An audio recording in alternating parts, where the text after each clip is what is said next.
of the sound that had made her suddenly cold with fear. She reached for a log to put on the dying fire. The fire threw up sparks and crackled as it accepted the wood, but before Nora could enjoy the benefit, there was a sudden loud hammering at the door behind her. Normally it would have made her jump. Now she walked slowly to the door and opened it, not daring to think what she might find on the other side. The figure was tall but stooping, wrapped in a dark cloak. The firelight flickered across his wrinkled features.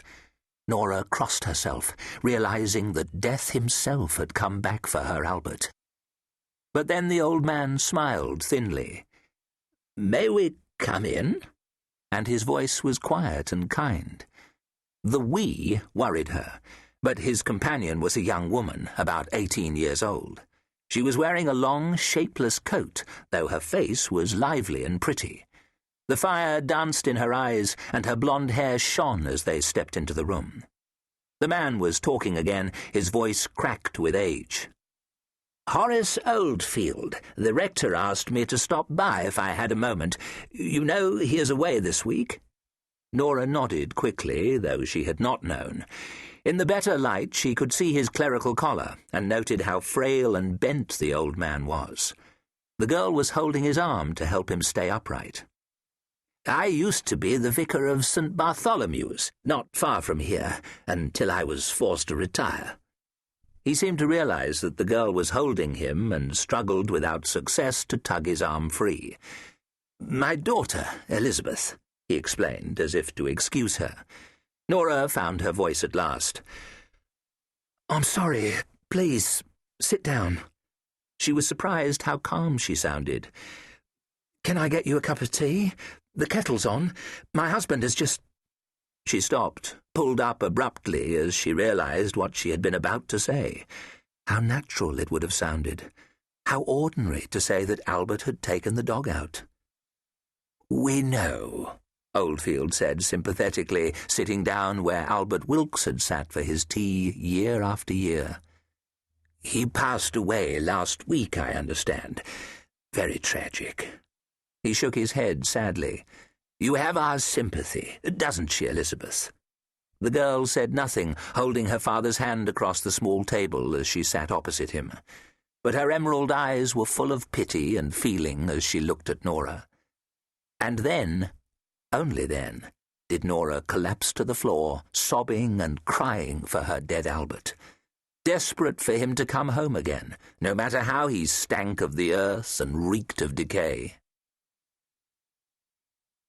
It was early evening, and the light was fading. The sun was giving up its last attempts to break through the smog that shrouded London, and everything was washed in a grubby haze. Eddie Hopkins leaned against a wall, feeling the cold roughness of the crumbling brickwork through his shirt.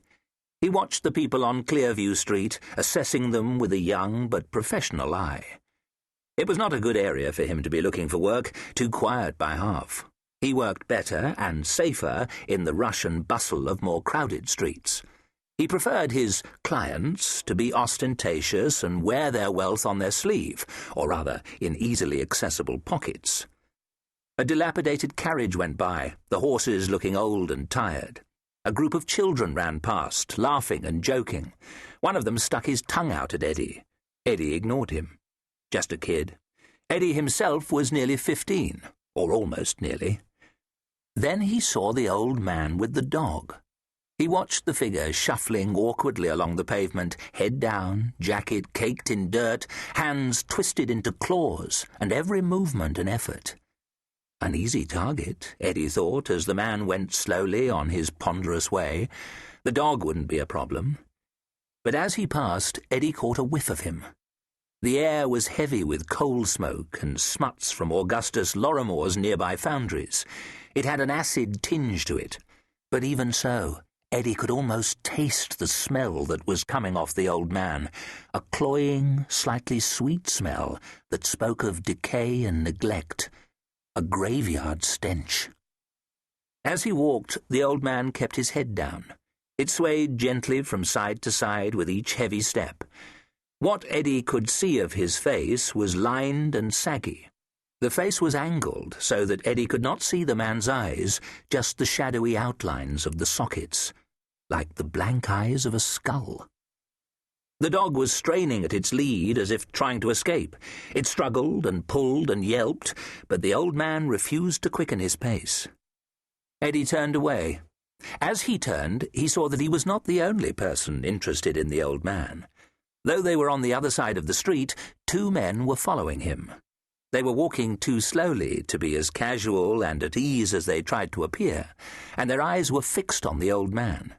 Even through the gathering gloom, Eddie could tell that they meant the man no good. Of course, Eddie would have been happy to relieve the old man of his money, but the methods the 2 men opposite might employ would be far less gentle than Eddie's quick dip and away. Their hands were already clenched into meaty fists. Their eyes were dark and narrowed, and focused with violent intent. As they began to cross the road, Eddie could see that the larger of the 2 men had a pale scar running down the length of one side of his face. It started above his eye and disappeared under his chin. None of what Eddie saw boded well for the fragile old man, and although it was none of his business, Eddie was annoyed.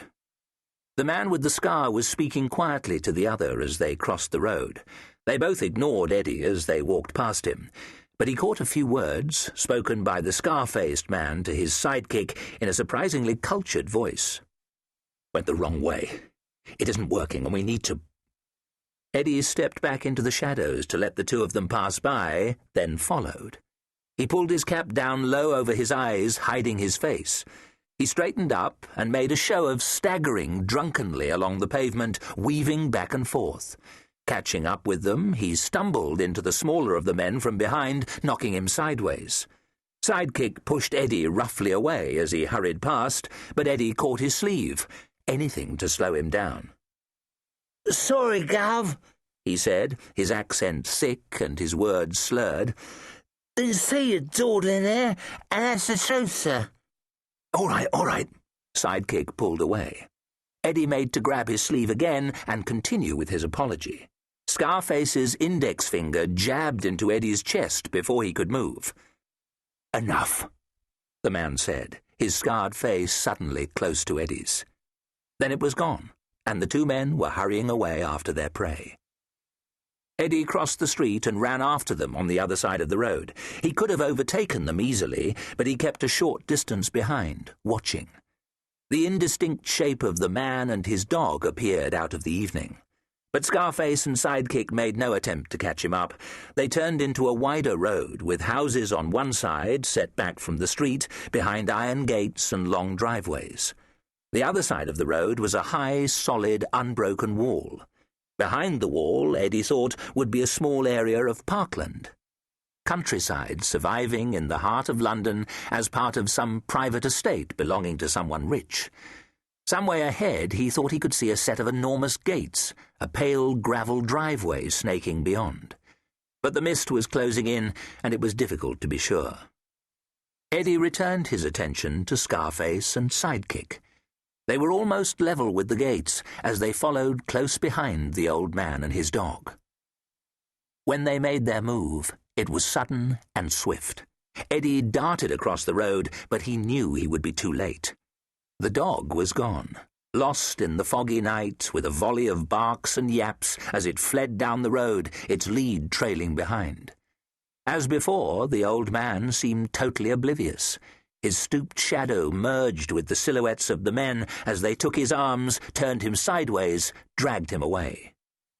He seemed to put up no fight at all, not even a plaintive cry for help. Running as fast as he could, Eddie saw why they had chosen this moment. They were outside the high, imposing wrought-iron gates. In the middle of each, what looked to Eddie like a lizard's head was fashioned out of the ironwork. The design echoed the creatures that stood guard on the stone gateposts, a large statue of a lizard rearing up on each side of the entrance. Eddie could imagine a long forked tongue ready to lick out at anyone who tried to enter without permission. One of the gates was open, and the men dragged the old fellow through it, kicking it shut behind them. The gate squealed on its hinge, then clanged into its fellow. The stone lizards ignored the intruders.